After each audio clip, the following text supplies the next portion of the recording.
While one inmate fights a death row conviction, you are footing the bill. Good evening. Thanks for watching News Channel 95. I'm Calvin Sneed. And I'm Latricia Thomas. News Channel 9's Micaiah Thurman has been breaking down the costs associated with this case. She joins us now with what she's found. Micaiah. Calvin, Latricia, Marlon Kiser was convicted of murdering a deputy back in 2003, but now he's fighting for a second chance at a new trial. But while he does that, the cost continues to climb for taxpayers.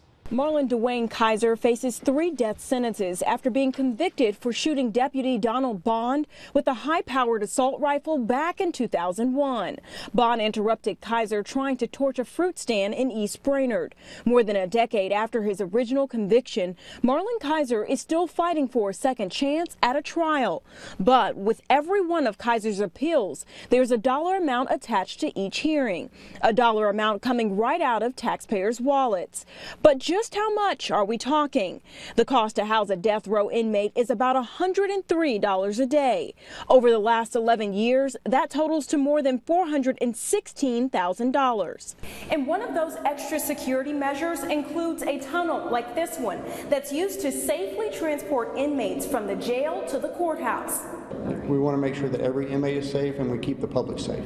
A spokesperson with the Tennessee Department of Corrections tells us that they have not totaled the cost to transport Kiser from a maximum security prison in Nashville back to Chattanooga. But they do say that that number is substantial. With yesterday's hearing continued to October, that extension adds another 2 months onto a decade-long appeal process.